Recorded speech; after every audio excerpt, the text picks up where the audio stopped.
This is Maureen for the Raw and Radical On Display podcast, conversations with amazing women in the arts.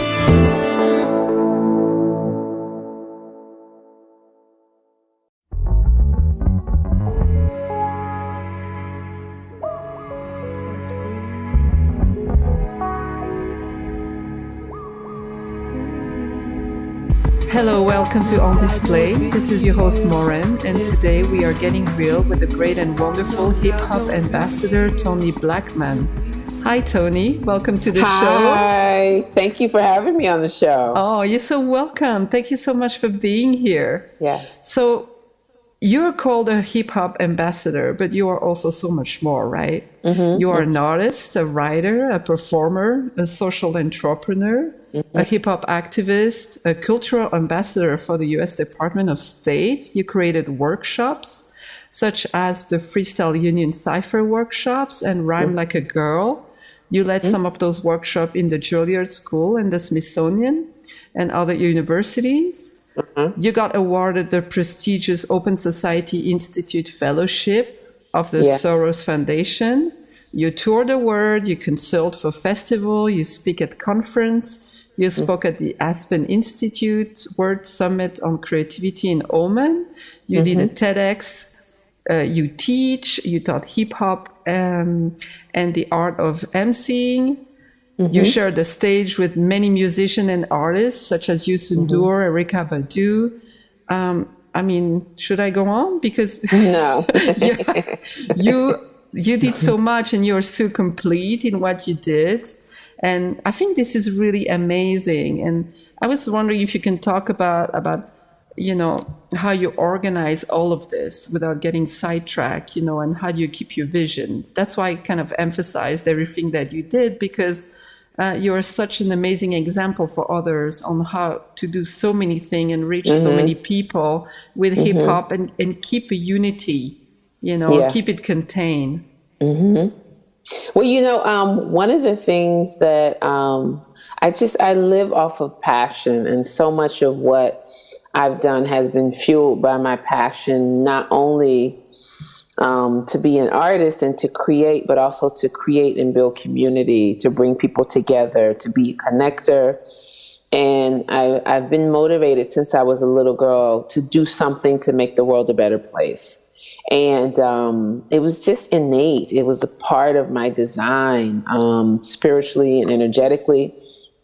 And I think that's what drives me. I did sometimes do too much. And I can be honest about that now. I have this incredible resume, this beautiful CV, pages and pages. But at what cost did it come to me? In 2016, I found myself on my back. Having the most major burnout. I had 5 different health issues. And so, I've done a lot.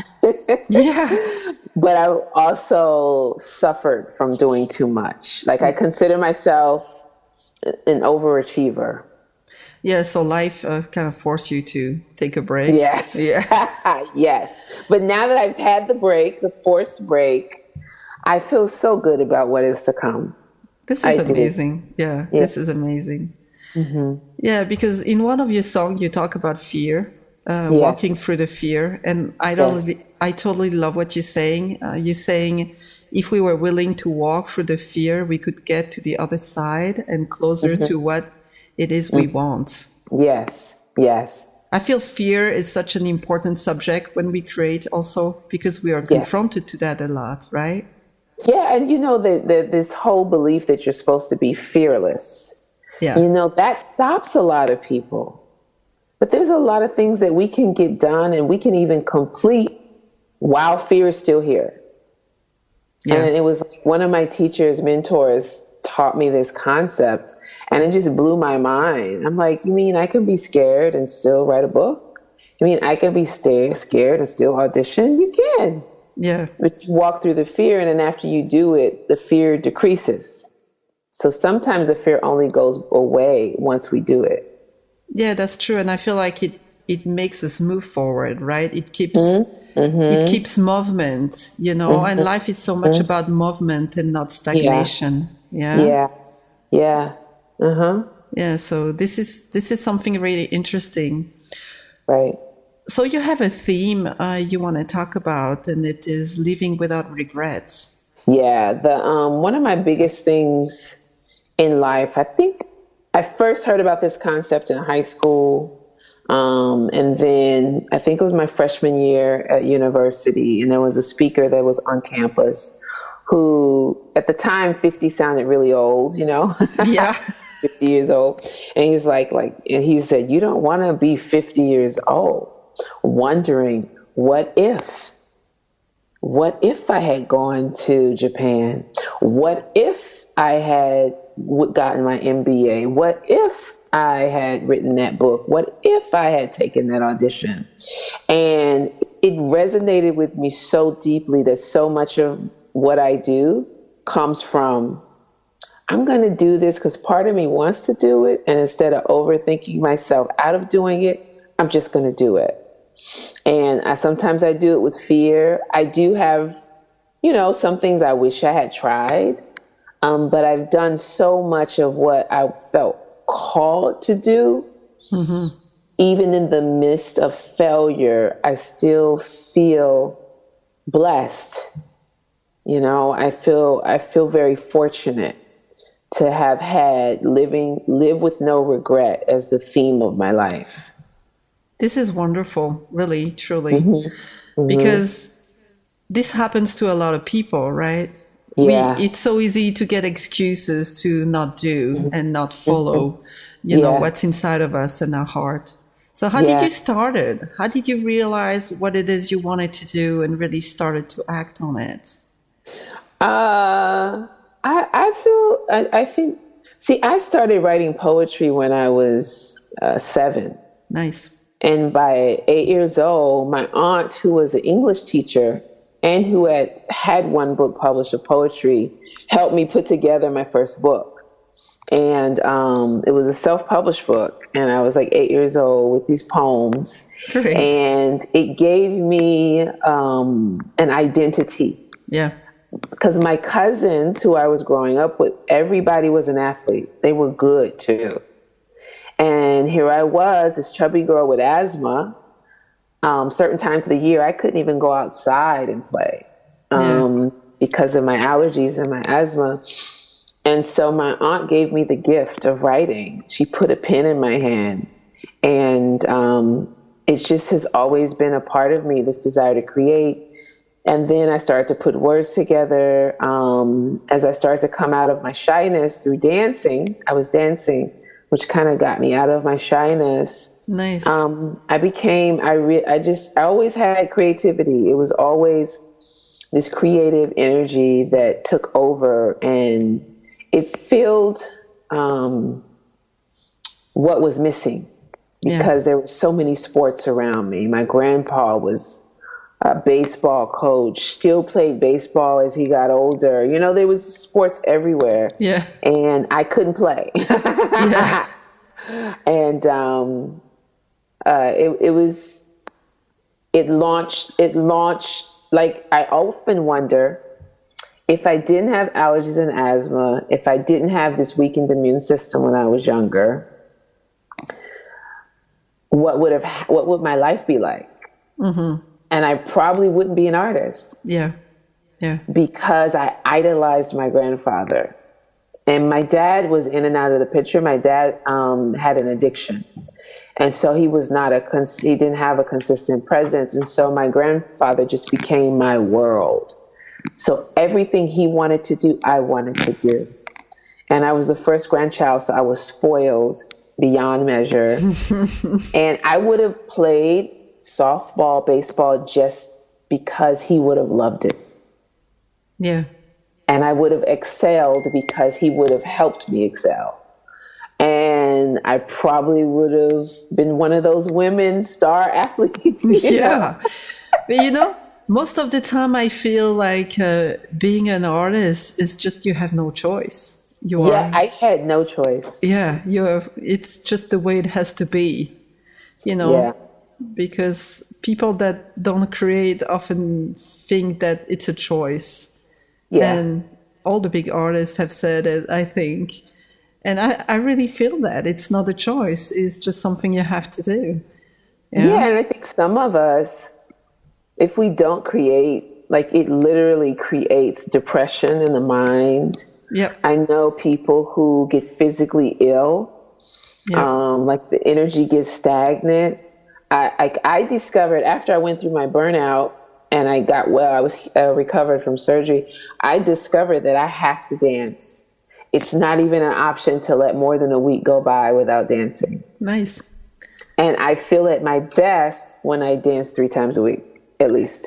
Yeah, wonderful. Mm-hmm. So you really started as a young girl. So yeah. What was your journey through self-esteem and confidence? Because you talked about the difference between external confidence and inner confidence. And I can really relate to this. Yes. You know, especially when you go out there in front of people, everybody thinks you're really confident, right? Right. Well, I mean, but if we look at the trajectory of a lot of our superstars and the artists who've died tragic deaths, we get really clear that success doesn't mean that a person feels good about themselves. Yeah. And the outer is just that, the outer. We don't know what's going on in the inside.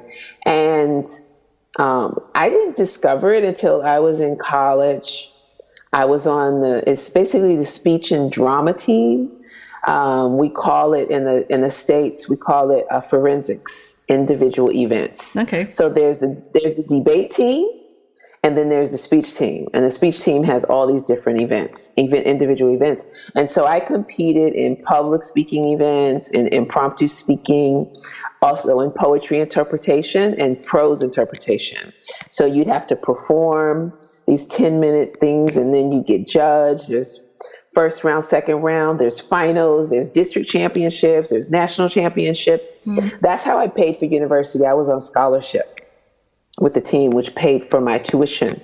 And the third year on the team, we got a new coach, and the new coach made impromptu and extemporaneous speaking mandatory. So I had to go to these trainings to learn the techniques. Yep.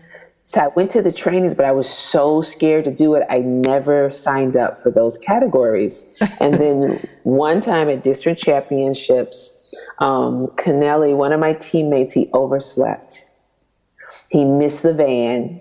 So we had to leave him, and we got to the tournament. And it's just like a sports tournament where you have these 6 teams competing against each other, and then the 3 teams that win competing against each other, and then the 2 teams. So if you have a person who has 12 events that doesn't show up, it throws off the whole tournament. For sure. My coach gave out his events to different people. So you were just going to have to wing it. Yeah. You have poetry, you have this, you have that. And then he looked at me in my face and he says, Toni, you have impromptu and extemporaneous. And I couldn't say no because I was on scholarship. Yeah. And I knew that I had been avoiding it all year long. And then I also knew he didn't like me any more than I didn't like him either. And so there I was, and I had to do it. And I talked to myself. I gave myself motivational talks. I was sweating. I was nervous. I was shaking. My digestive system was all crazy, if you know what I mean. Yep. And at the end of the day, there were no girls in the room. So I said, I'm going to represent for girl power. We were the only Black college on the whole circuit. So I'm like representing for all of these people and every woman on the planet. Yeah, the pressure is high. The pressure was so high and self-imposed, mind you. But I ended up I made finals at the end of the day. Nice. I was mad at myself for making finals because that meant I had to do it again. But I ended up placing 3rd place and 5th place. Wonderful. But I was in finals, and on that night when we went back to campus, we drove. It was about 2 hours away, and I was in my dorm room, and I was thinking, what were you so afraid of? Mm-hmm. And up until then, anybody that knew of me would have said, Toni's really confident. Yeah, of course. But I looked in the mirror and I realized that I was not. Yeah. And that's when I started to really source true confidence from the inside out. before then, my confidence was performative. Yeah. It was to be what people expect a confident person to be, but I was not authentically confident. And so my whole career has been about helping people to have authentic confidence. Wonderful. So how did you do that for yourself? For myself, it was through practice and through doing these things. Yeah. I mastered impromptu speaking. Nice. And then as an artist, when I decided I was doing theater, poetry, getting voice training, and then I was dancing and I was doing something else. And a mentor said, you need to focus. Yeah. He said, you need to wash your bowl. You need to focus and just practice your form. But you need to choose one thing for the next 18 months, just that. Wow. So I chose performance and being in front of people. So any speaking engagement, any poetry reading, any talent show, whatever it was, I said yes. Yeah. And I started the Freestyle Union, which was for rappers. And the focus was freestyling and perfecting your skills as an improvisational rap artist. And I wasn't good at it. So I said, I'm just going to invite a bunch of guys who are great. Mm-hmm. And then I'm going to get better. Wonderful. Yeah, that's great.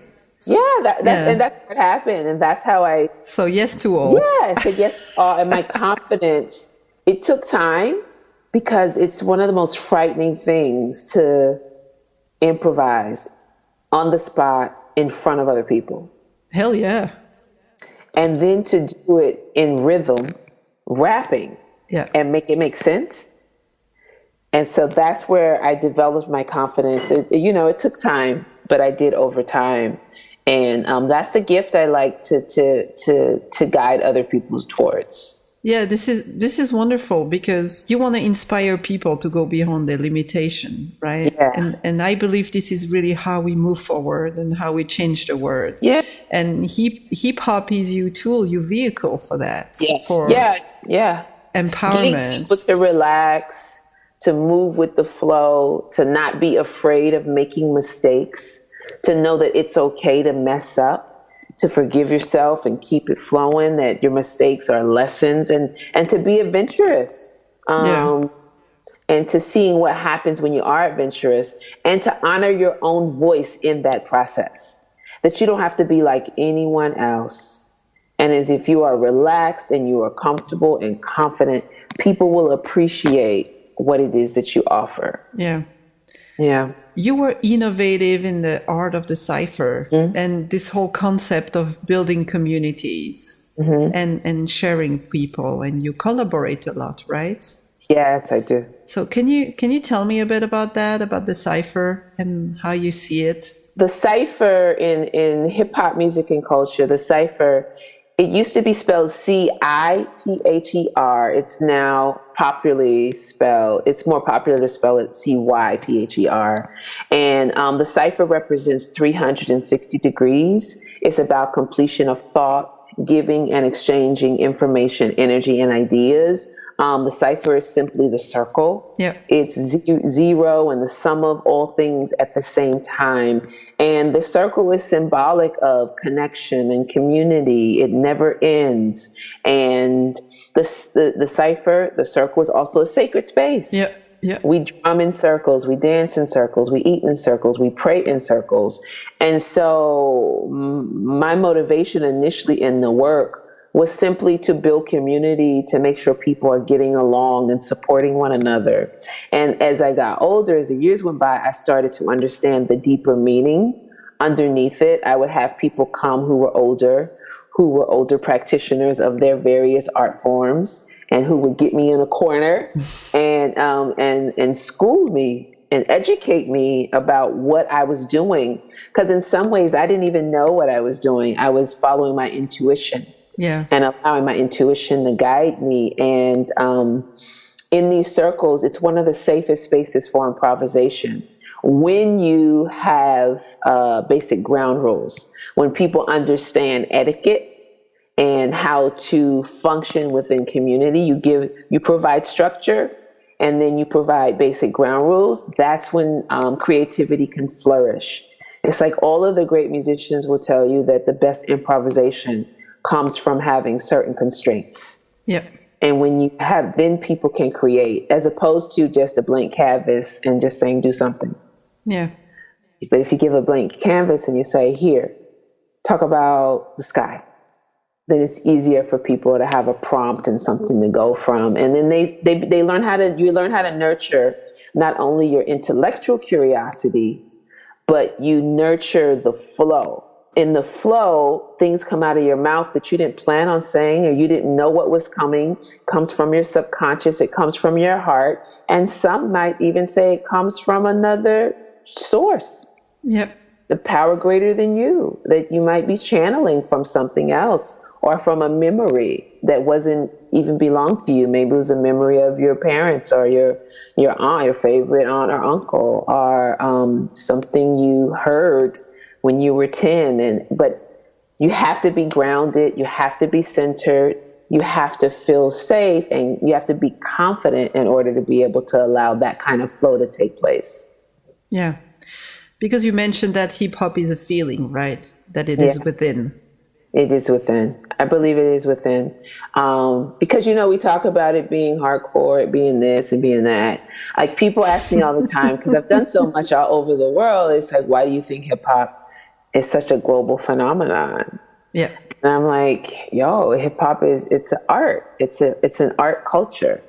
Art speaks to each of us. And we talk about art as if it's this surface thing, but art happens inside of us. That's why artists are so brilliant. Yeah. The artists do things you would never think of. Some artists blow their own minds.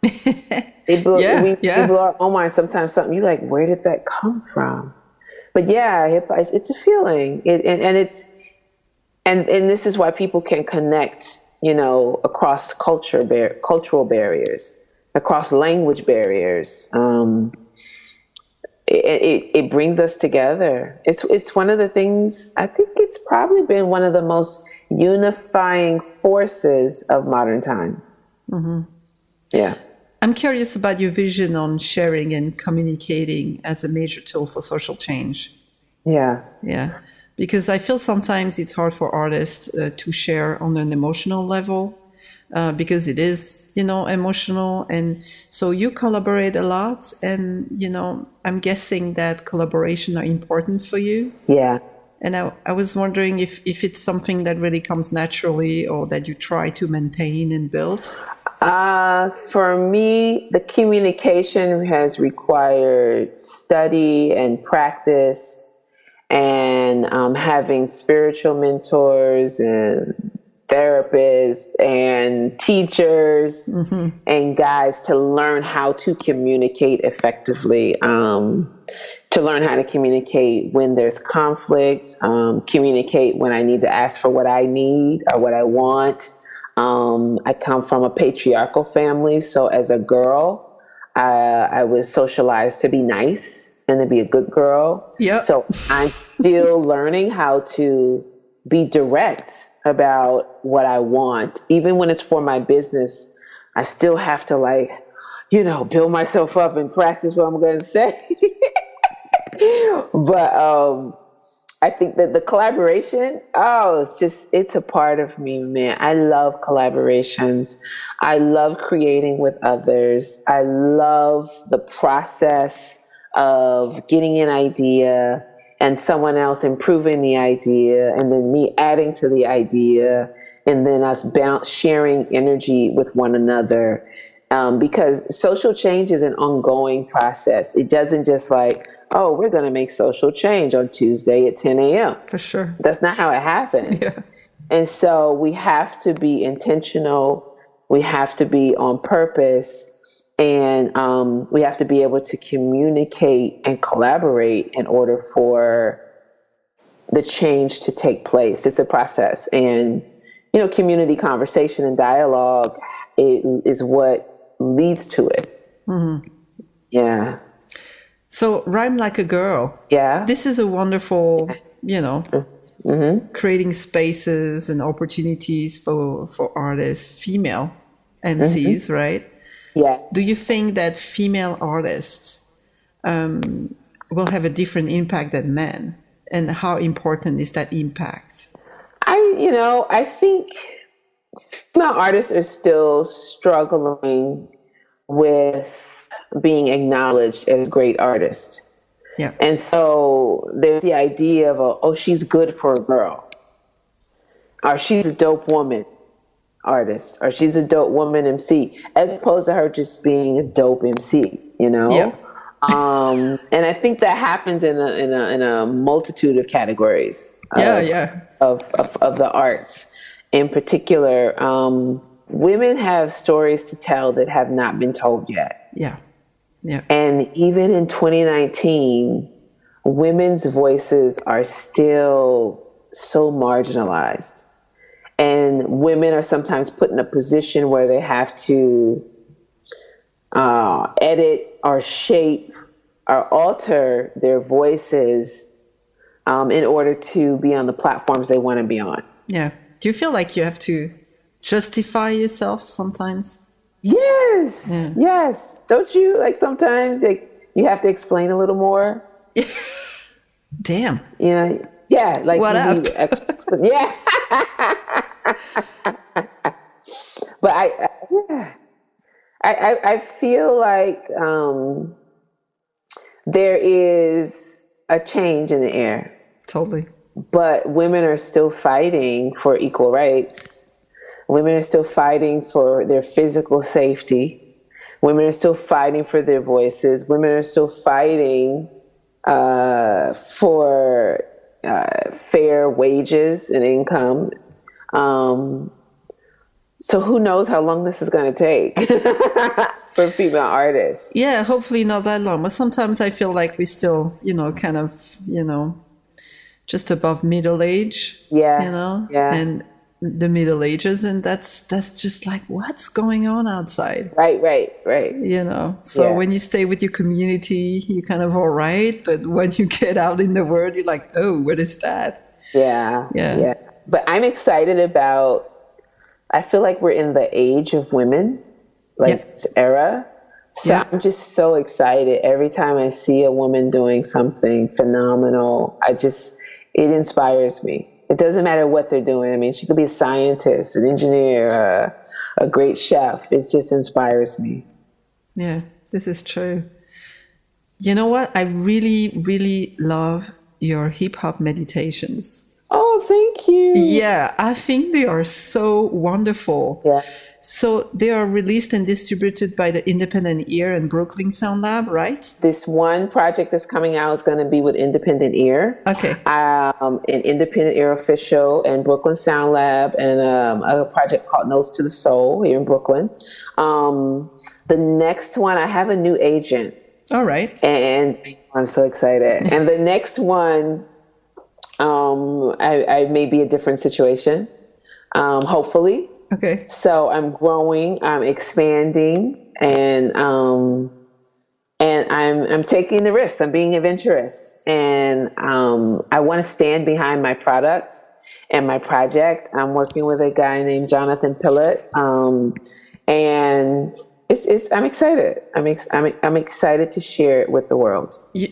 Those are some of the best meditation I've heard in my life. I mean, truly, they are. Yes. They are so sensual and musical and melodic, and you're just like, oh, I want to keep listening to those. And so I really recommend to anyone listening to this podcast to really just run and listen to them. We listened to an excerpt at the beginning, and let's listen to another one.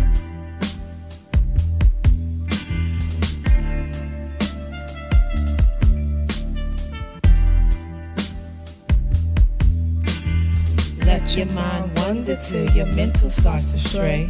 Take deep breaths until your worry goes away. It's okay to surrender at the end of the day. You must admit you don't control it anyway. How did you start with that idea? Well, at first, if I told this story a year ago, I would say it started, I had a creative partner who I was working with in 2013. We started working. I had kind of lost my flow because I was doing so much spoken word performance. And I was working with him as a producer engineer to kind of tighten up my rap flow.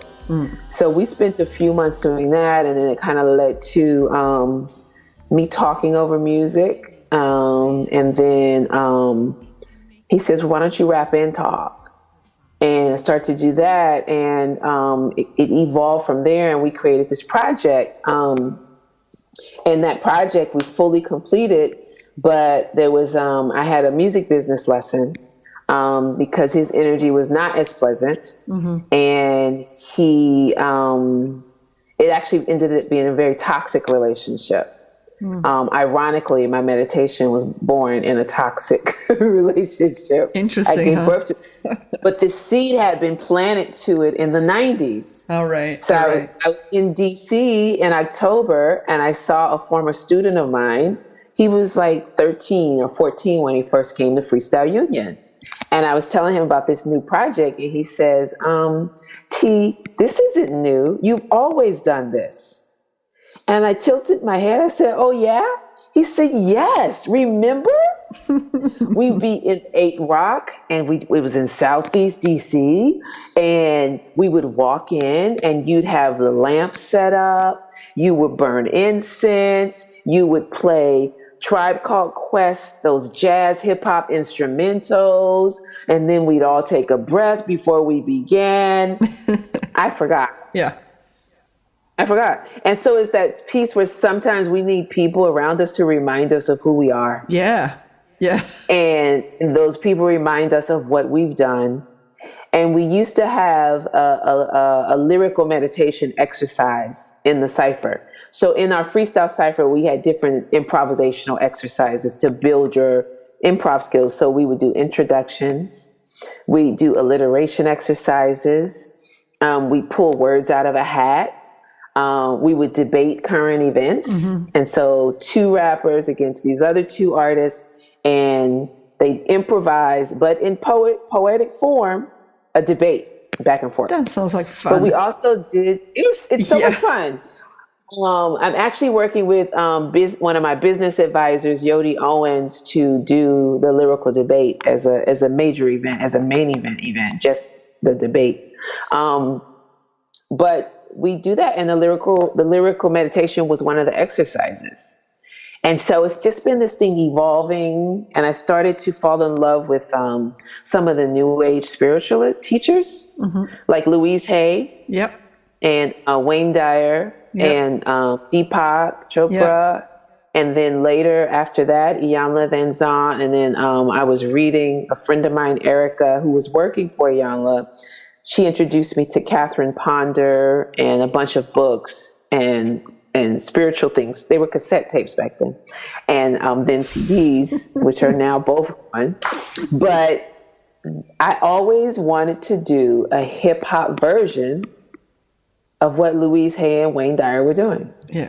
And it's just one of those things that I remember working with a producer, and we never got around to it in the early 2000s. Yeah. We never finished. And I worked with a producer in Paris, Shai Mane, and I was on his project on Universal Records, France. And we did do a few things then, but people were like, it wasn't time. And people were like, well, what is this? Oh, this is cute. This is interesting. Oh, that's nice, Toni. But no one wanted to hear it. But now, it's so timely. So I'm glad that I stayed consistent, and that I stayed open, and that I just honored my creativity along the way.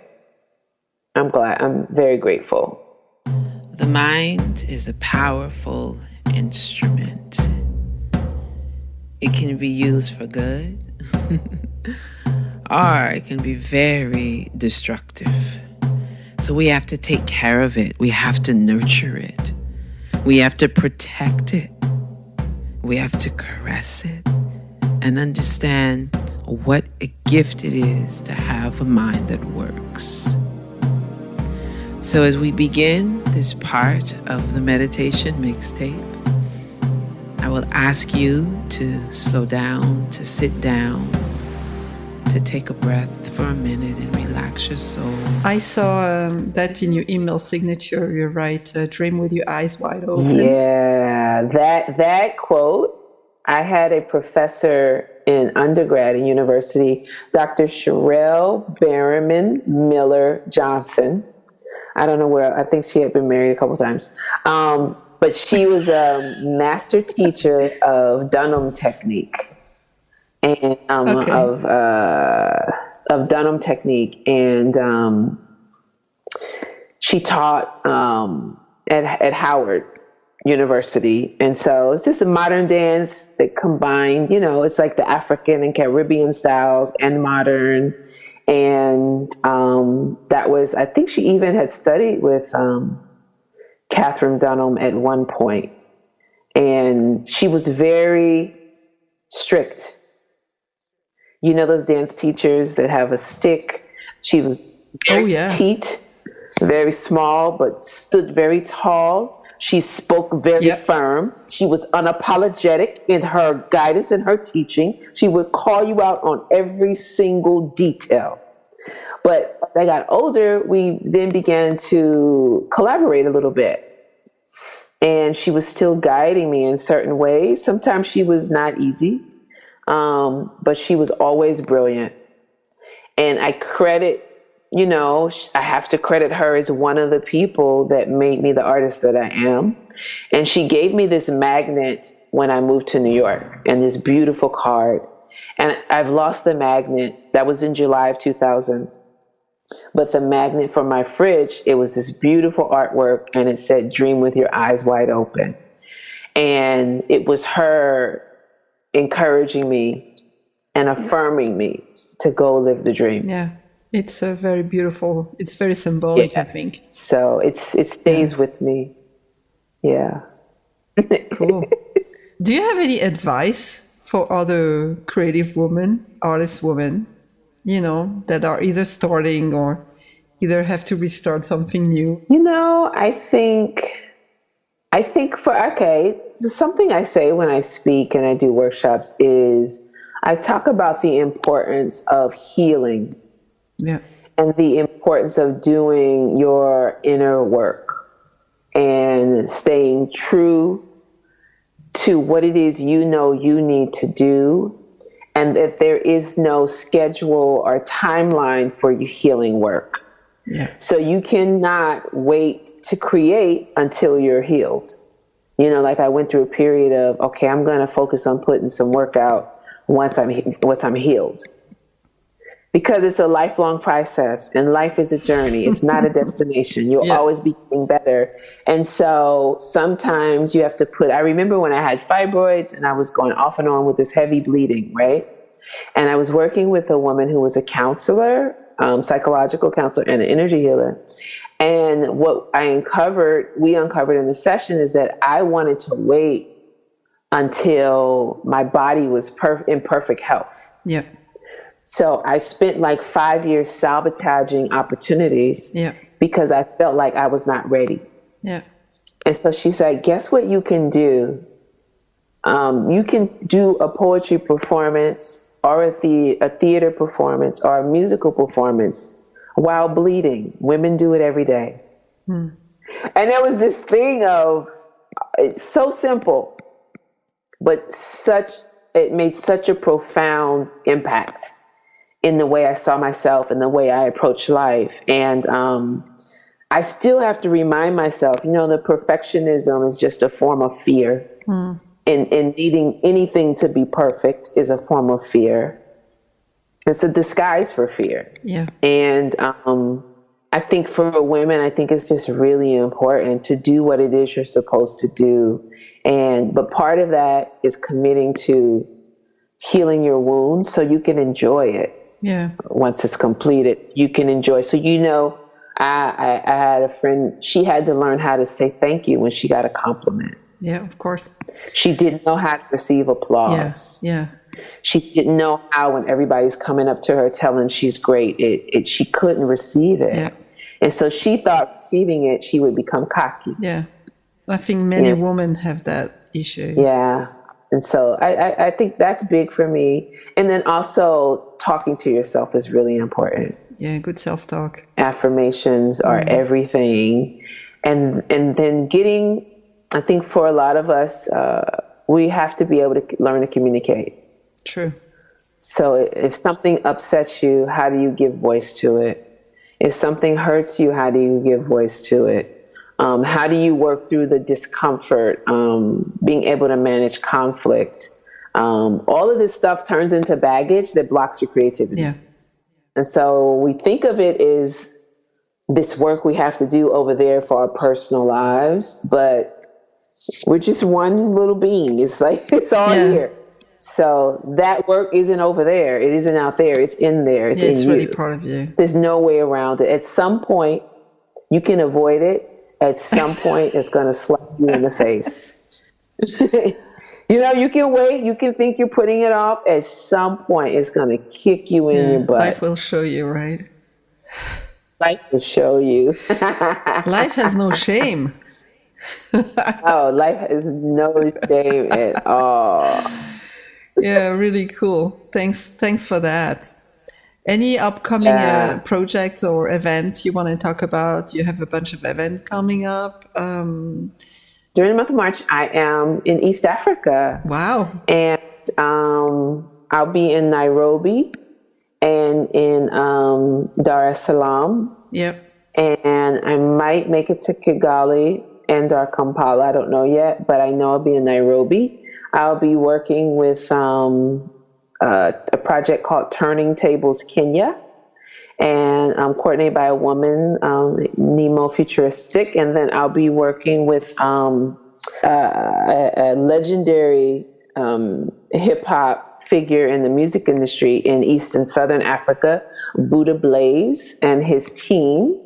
It's my Nairobi team, are setting up and coordinating events. There's a project called WAPI in Nairobi I'll be a part of. There'll be a concert and an event, really cool stuff, some legendary hip hop stuff. Nice. So I am excited and over the moon. And then in Tanzania, in Dar es Salaam, Tanzania, there's an event called Lyricist Lounge Tanzania.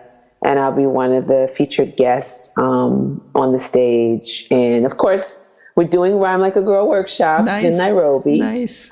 Turning Tables Kenya and Nemo have coordinated a community of women artists. So my heart will be wide open. And when I come back from East Africa, I'll be doing a residency at the University of Iowa. So I'll be in the School of Music, working with students across disciplines to create a performance. Wonderful. So I am ready to do it. And in the spring, there's a choreographer by the name of Giselle Mason. I'm a part of her project. She's developing a new work. And so I'm one of the voices in it. And so it's a bunch of dancers. I don't know what it is, but I just said yes because I love her work. Cool. And then Goldie Patrick runs a project called Fresh, and it's for young girls, and they use hip hop and poetry to build self-esteem. But she's doing a one-woman show. Oh, wow. And she chose 4 women in hip hop. Nice. And she interviewed each of us, collected oral histories, and she's going to shape the characters based upon each of our stories. Oh, this is cool. So, isn't that cool? Yeah. It's at the Kennedy Center in Washington, D.C. in June. Oh, that's really sweet. So it's some really cool creative stuff happening. Yeah. Aside from the hip hop meditation, I feel like I'm manifesting the artist life I wanted to create. And I did a children's song with Kwame Alexander, an award-winning author. And so the company, he's working with a major company. And so the company will be shooting a music video for the children's song later in the spring. Oh, wonderful. So I'm delving into work with children on a commercial, professional level, but kind of following his lead and surrendering to what the universe presents. Yeah, wonderful. This is passing on to the new generation, right? Yes, yes, exactly. Baye Adolfo Wilson, one of my business advisors over the years, he often talked about how this generation growing up now will be the first generation, like, they don't know a world without hip hop. Yeah. Like, hip hop was, when they're born, hip hop is everywhere. Yeah. which is great. And they have access to it on the internet, on the radio. Their parents have their favorite song, you know. Different. Yeah, this is really cool. Well, thank you so much. Anything else? Maybe I'll be in your country one day, and we can do an interview in person, or we can for sure create something together. For sure. That would be wonderful. Yeah. Collaborate. Yeah. Yeah, that would be cool. Yes. Wonderful. Well, thank you so much, Toni. Thank you for having me. Yeah, thanks for sharing. Thanks for your time. And have a great time traveling. Yeah. Okay. All right. Okay. Bye-bye. Bye-bye. I hope you enjoyed this episode. Please leave me comments or questions. Don't forget to subscribe to the newsletter and follow us on social media. Until next time, get lost, dream, and shine.